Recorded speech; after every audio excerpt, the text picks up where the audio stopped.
E o negócio tá feio, né? O Cláudio Girani, nosso grande jornalista aqui do Fio Diário, falou para eu lembrar vocês do Ministério Público Federal cobrando o Banco do Brasil por reparação em apoio à escravidão.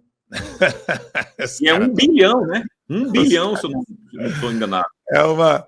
Eu preciso lembrar do valor aqui. É um negócio assim... É muita grana. De novo, você vê como os caras têm base e eles estão dentro do sistema.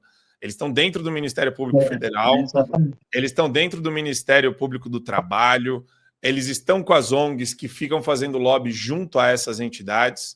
E daí acontece isso. Só que o dinheiro da USAID que financiava essas ONGs vai acabar, amigão. Vai acabar. Então, muitas delas vão acabar. Aí olha isso, ainda dentro de todo esse contexto, porque para mim está tudo entrelaçado, Gustavo, você viu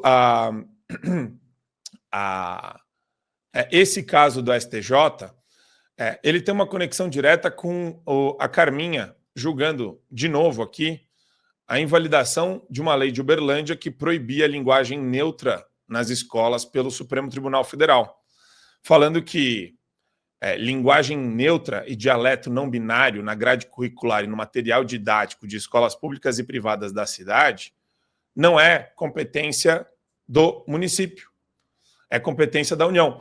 E o que eu acho mais surreal de tudo isso, Gustavão, isso já é uma mentalidade centralizadora e marxista, de jogar tudo para a União e ainda dá uma saída perfeita para os ministros do Supremo, que é falar o seguinte: eu não me meto na matéria. Aqui é só uma questão de competência, é formal.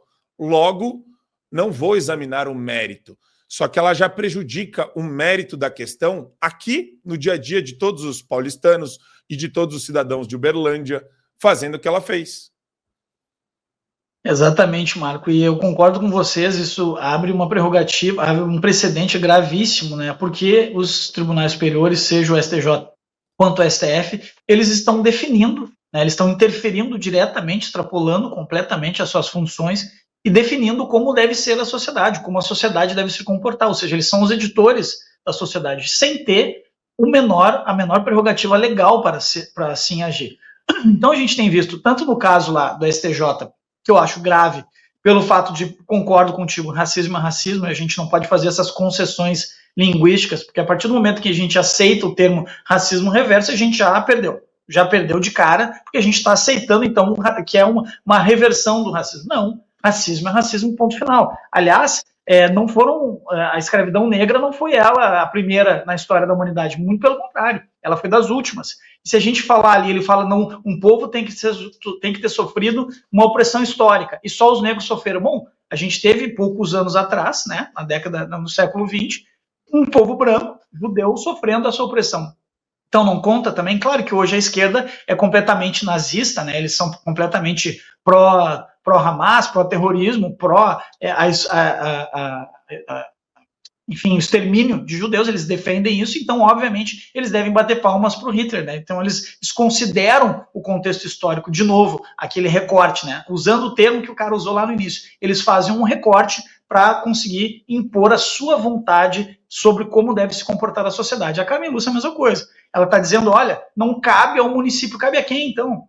Cabe a quem? Se o município está tratando ali no âmbito das escolas municipais, vai caber a quem tratar do âmbito das escolas municipais, se não ao município, se não aos vereadores, ao prefeito daquela cidade, aos munícipes. Então ela joga para cima, porque aí é aquela velha cena daquela série, né? Foi pro Supremo, e vai pro Supremo, aí tá tudo resolvido. Então isso é grave, a gente tem que combater isso de forma contundente, porque isso acaba gerando depois os precedentes que vão ser colocados, inclusive, na grade curricular. Isso vai ser depois norma nas escolas. A gente já está passando por diversos reveses aí nesse sentido. A gente agora teve, a partir desse ano, a proibição dos celulares nas salas de aula, o que foi completamente distorcido esse debate, inclusive com a ajuda da direita, infelizmente. Então a gente tem agora, a gente está em época de retorno às aulas e os pais têm que ficar muito atentos, porque isso acaba sendo colocado como verdade absoluta e as pessoas levam isso adiante. Bichão. E daí você vai ver, Didi, as instituições que apresentaram aqui a ação. Você vê, enfim, tem uma matéria maravilhosa da Gazeta do Povo, né, falando sobre a participação do Banco do Brasil no tráfico de escravos no século XIX, e essa reparação que o pessoal está pedindo, que eu acho isso daí absolutamente surreal. E a ADPF, que foi movida, que gerou esse julgamento da lei de Uberlândia, foi movida pela Aliança Nacional LGBTI+, e pela Associação Brasileira de Família Homotransafetivas. É o que eu falo. Olha só, Associação Brasileira de Famílias Transafetivas. A Aliança LGBTQIA+, de 2003. 2003. Aí depois eu puxo aqui a Associação de Transafetivas lá, famílias. E tem o valor aí, Marcos? Afetivas. Oi? Tem o valor aí? O valor da reparação, deixa eu levantar aqui, é 1,4 trilhão de reais. Trilhão? Trilhão, bichão. Né? Eu achei que era bilhão, já era muito. Essa daí é uma ação da Uniafro Brasil, né, que enviou um relatório ao MPF, Ministério Público Federal, e propondo a criação de um fundo nesse valor de 1,4 trilhão. E quem que vai gerenciar o fundo, Marco? Quem que você acha, né? É o cara mais vendido dentro do MPF que vai gerenciar. Eles mandam tudo isso para um negócio chamado Fundo de Interesses Difusos. Sabe o que é pirataria? Isso daqui é coisa de pirata, Didi. Sabe o que o pirata fazia? O pirata pegava uma embarcação comercial, colava nos caras, ameaçava os caras de morte, né? Quando não matava, né, ele roubava tudo deles. Geralmente matava, né? Mas é pirataria, pilhagem. É pegar dinheiro das pessoas usando a máquina do Estado e os pretextos mais cretinos e identitários e racistas possíveis, né? Mas, a gente ainda tem mais uma questão aqui que eu acho legal, que envolve essa questão da... Aqui no Brasil, então vejam, aqui no Brasil o identitarismo está bombando. Tô errado, não? Não é? Racismo reverso, o cara do STJ usando a expressão do Zezinho do PSOL. Então, mas olha só que interessante. Nas empresas, eu tinha falado sobre isso, a gente tem uma declaração da vice-presidente da Vale falando que cultura woke perdeu espaço para mérito e desempenho. O nome dela é Kátia Porto. E ela fala que existe um novo movimento que combina performance e habilidades intelectuais.